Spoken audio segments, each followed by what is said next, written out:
The moment the wedding doors swung open, the entire hall gasped, not because of the bride's beauty, but because a powerful member of the family stood up and shouted, "This marriage ends today."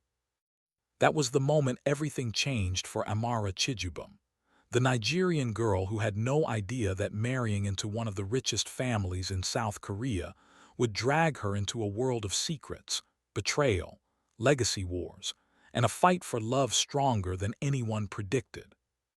But to understand what happened in that freezing, chandelier-lit wedding hall, we have to go back to the beginning.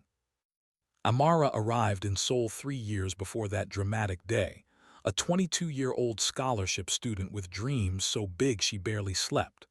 She studied architecture, worked part-time in a cafe, and sent money home to her mother in Enugu. She didn't know the language, didn't know the culture, and didn't know that one single encounter would reroute her entire life. It happened on a cold evening.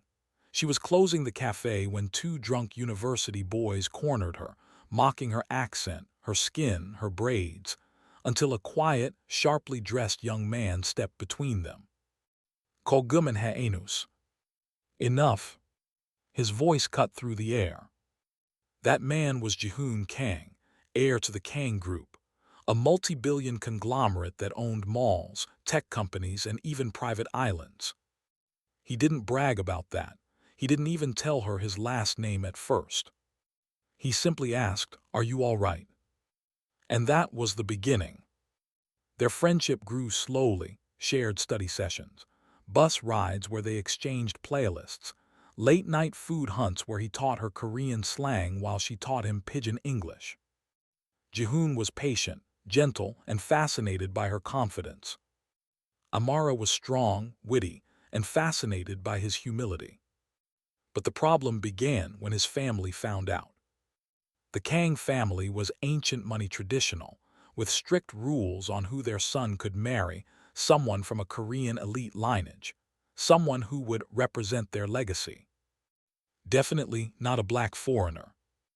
Definitely not a girl with no wealth, no connections, and no pedigree. His mother, Madame Yoon Si-rai, called Amara to their mansion one afternoon. She served tea she never intended to drink. "Your relationship with my son ends today," she said calmly, like announcing weather. Amara kept her voice steady. "With all due respect, that's not your decision." Madame Yoon leaned in. "You think love is enough. My dear, this family runs on power, not feelings."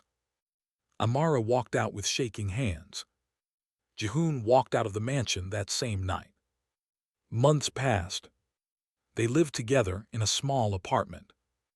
They survived on instant ramen some nights. And through everything, whispers, stares, online gossip, they stayed together. But the Kangs were not done fighting. One morning, Jihoon's father summoned him. "If you marry her," Chairman Kang warned, "you lose everything: title, inheritance, position." Jihoon didn't hesitate. "Then I'll build my own future." Chairman Kang smirked. "Without our money, without our name, you are naive." But Jihoon was stubborn. He walked away from the fortune, and the Kang Empire trembled at the announcement. Amara felt guilty. "This is too much," she whispered one night. "You can still go back." Jihoon pulled her close. "I didn't fall in love to quit." They planned a small wedding, simple and humble.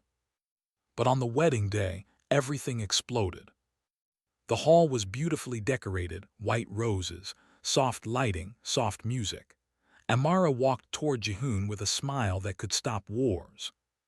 Then, the door slammed open. Madame Yoon stepped inside, followed by Chairman Kang and half the board of Kang Group.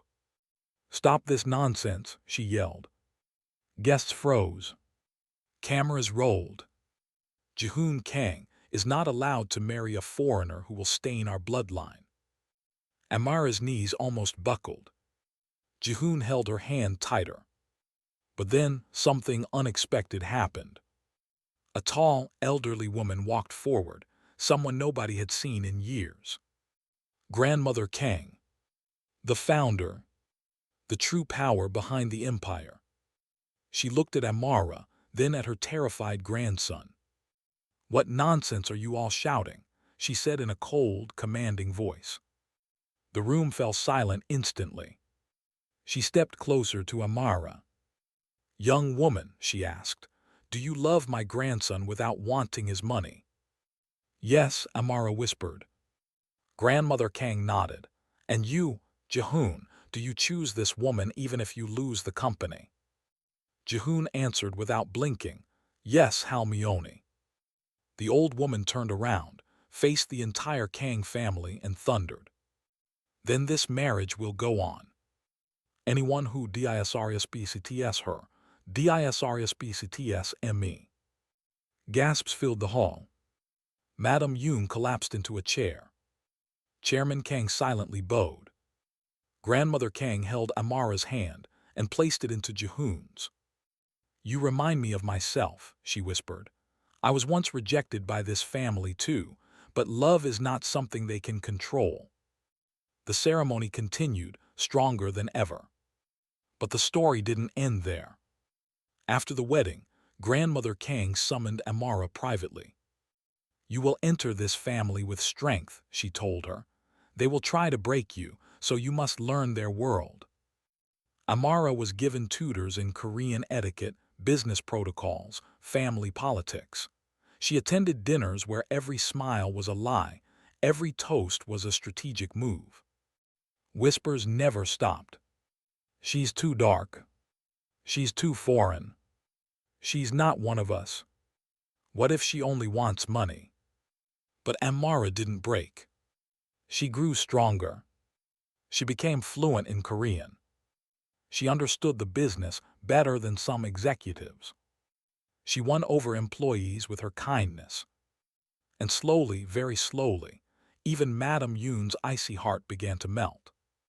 The turning point came when Chairman Kang fell seriously ill. Most relatives were panicking about inheritance.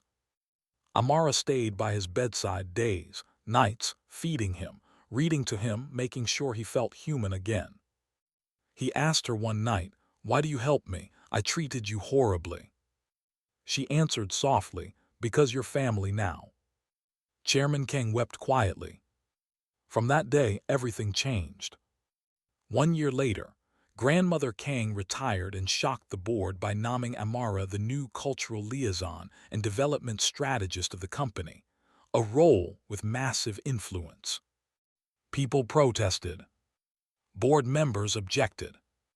But Amara proved herself repeatedly, bringing international partnerships, bridging African-Korean markets, representing diversity with grace.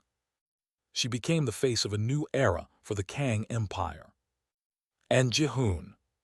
He became CEO, with his wife right beside him. Years later, the entire Kang family gathered for another ceremony, this time for the birth of Jihoon and Amara's first child, a beautiful girl with brown curls and bright eyes. Grandmother Kang held the baby and whispered, tears in her eyes, "Let the world see. Our family now has every shade of strength." And that is how a Nigerian girl with nothing but courage walked into one of the most powerful families in South Korea, and not only married into it, but transformed it forever. Not by force, not by power, but by a heart unshakable. What happens next? That's a story for the next generation.